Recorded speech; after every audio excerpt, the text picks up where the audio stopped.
வணக்கம் நண்பர்களே. நான் பிளாக் பக்கில் லோடு கொடுக்குறாங்கன்னு சொல்லி எனக்கு ஃபோன் பண்ணி ரெகுலராக நாங்கள் லோடு கொடுப்போங்க, கமிஷனே கிடையாதுங்க, உங்களுக்கு நாங்கள் லோடு கொடுக்குறோங்கன்னு சொல்லி என்னை பிரெயின் வாஷ் பண்ணி என்கிட்ட இருந்து 4000 ரூபா முன்கூட்டியே பணம் வாங்கிட்டாங்க. அது பிளாக் பக்கு தான். பிளாக் பக்கில் தான் பணமும் போட்டேன். நான் பிளாக் பக்கு தான் அந்த ஃபாஸ்டாக்கும் வச்சுருக்கேன். பிளாக் பக்குன்ற அந்த இதுதான் ஃபாஸ்டாக்கும் வச்சுருக்கிறேன். லோடு கொடுக்குறேன்னு சொல்லி 4000 ரூபா வாங்கிட்டாங்க.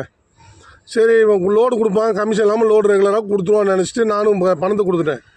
ஆனால் ஒரே கிட்டத்தட்ட இப்போ அவன்கிட்ட நான் பணம் கொடுத்து இப்போ 6-7 மாதம் ஆச்சுங்க. 7 மாதத்துக்கு ஒரே ஒரு லோடு கொடுத்துருக்கான்.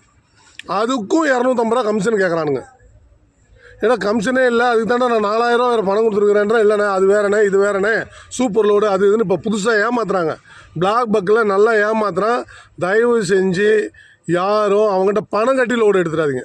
லோடு இருந்துச்சுன்னா நீங்கள் எடுத்துக்கங்க, அது பேலன்ஸ்லாம் கொஞ்சம் முன்ன பண்ணுறான். இருந்தாலும் பணம் தயவு செஞ்சு யாரும் பணம் கட்டிடாதீங்க, பணம் கட்டி ஏமாந்துடாதீங்க. பிளாக் பக்கில் மட்டும் பணம் கட்டி ஏமாந்துடாதீங்க.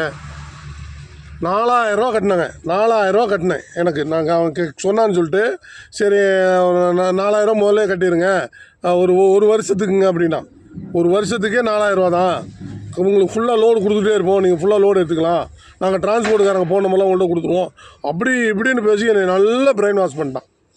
பண்ணி 4000 ரூபா பணத்தை பிடுங்கிட்டு பணத்தை பிளாக் பக்கிலே போடுங்க. நான் சொல்கிறேங்க, நீங்கள் போங்க, அந்த ஆப்பு போங்க, ஆப்பு ஓப்பன் பண்ணுங்கள், மேலே பாருங்கள், அந்த 3 கோடை டாட்டை தொடுங்க, அதுக்குள்ளே இப்படி போங்க, இதை பண்ணுங்கள் அதை பண்ணுங்கன்னு சொல்லி என்கிட்ட அப்படியே 4000 ரூபாய் லவட்டிட்டு போயிட்டான். தயவு செஞ்சு யாரும் பிளாக் பக்கில் பணம் கொடுத்துட்டு முன்னாடியே கொடுத்துட்டு லோடு எடுக்கலான்னு தயவு செஞ்சு நினச்சிடாதீங்க. கவனமாக எடுங்க. நன்றி.